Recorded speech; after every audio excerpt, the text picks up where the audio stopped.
कि महाकुंभ में जिसने जो तलाशा उसको वह मिला। गिद्धों को केवल घास मिली, सूअरों को गंदगी मिली, संवेदनशील लोगों को रिश्तों की खूबसूरत तस्वीर मिली। जिन लोगों ने अपने समय में इस पूरे आयोजन को अव्यवस्था और भ्रष्टाचार का शिकार बनाया था, आज वे महाकुंभ पर इस प्रकार की टिप्पणी करके भारत की भावनाओं के साथ ही खिलवाड़ करने का काम कर रहे हैं। पूरे कुंभ में आपने देखा होगा, जो आप कहते हैं भेदभाव हुआ है, किसके साथ भेदभाव हुआ है? वहां न जाति का भेद है, न क्षेत्र का भेद है, न मत और मजहब का भेद है, किसी भी प्रकार का भेदभाव नहीं किसी के प्रति, न अमीर गरीब का भेद है। सारे लोग एक घाट पर स्नान कर रहे हैं।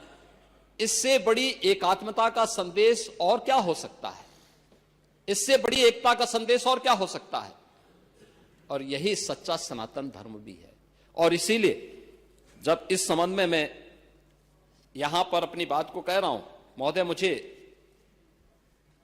सोशल मीडिया हैंडल पर एक बात बहुत अच्छी लगी। एक सज्जन ने इस बात को कहा और उसने जो लोग महाकुंभ का विरोध कर रहे थे उनके बारे में उसने बहुत सटीक टिप्पणी की। उन्होंने कहा कि पिछले 1.5 महीने में आप वामपंथियों, समाजवादियों की बाल खगाल लीजिए, महाकुंभ को लेकर के विश्व भ्रमण के अलावा कुछ नहीं दिखेगा। गंदगी, अव्यवस्था, पर्यटकों की परेशानी के अलावा इनकी बजबजाती वाल पर दूसरी कुछ भी नहीं मिलेगा। लेकिन इन सब से इतर धरातल पर इनकी बजबजाती विचारधारा का कोई असर नहीं है। हज के दौरान अव्यवस्था से होने वाली सैकड़ों मौतों पर चुप्पी साध जाने वाले भारत के वामपंथी सेकुलर स्कॉलर महाकुंभ की भव्यता पर उल्टी करते नजर आए हैं। हर बार इनकी कोशिश महाकुंभ को बदनाम करने और फेल करने की रही, लेकिन ऐसे तमाम लोगों की मंशा को दरकिनार करते हुए करोड़ों लोगों ने आस्था की डुबकी लगा करके इनके जले पर नमक छिड़कने का ही काम किया है। उन्होंने आगे लिखा है कि महाकुंभ के दौरान दुखद हादसा हुआ, इसके बाद भी आस्था और विश्वास तमाम परेशानियों पर भारी पड़ी। तीर्थयात्री समस्त परेशानियों और मुश्किलों का पहाड़ चढ़कर भी प्रयागराज महाकुंभ पहुंचे, वहां से स्नान कर खुशी खुशी वापस लौटे। रिश्तों के जटिल समीकरण का परिभाषा गढ़ता महाकुंभ अब समारोह की ओर है, लेकिन यहां से निकला संदेश हर सनातन के मन में अमिट छाप छोड़ गया है, जो वर्षों तक लोगों की बतकही और कहानियों में जीवंत रहेगा। हर तरफ अपनी मां और बुजुर्गों को महाकुंभ में अनाथ छोड़ देने वाले बेटे रहे हों, तो दूसरी तरफ अपनी सास को पीठ पर उठाकर कुंभ स्नान कराने वाली बहू भी रही है।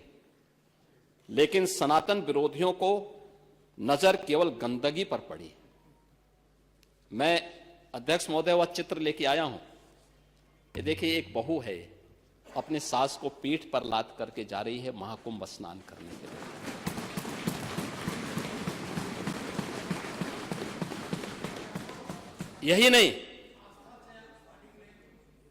यही नहीं, आगे एक और बात कहते हैं। किसी ने सच कहा कि महाकुंभ में जिसने जो तलाशा उसको वह मिला। गिद्धों को केवल घास मिली, सूअरों को गंदगी मिली, संवेदनशील लोगों को रिश्तों की खूबसूरत तस्वीर मिली, आस्थावानों को पुण्य मिला, सज्जनों को सज्जनता मिली, गरीबों को रोजगार मिला, अमीरों को धंधा मिला, श्रद्धालुओं को साफ सुथरी व्यवस्था मिली, पर्यटकों को अव्यवस्था मिली, सद्भावना वाले लोगों को जाति रहित व्यवस्था मिली, भक्तों को भगवान मिले। मतलब सबने अपने स्वभाव और चरित्र के अनुसार चीजों को देखा है।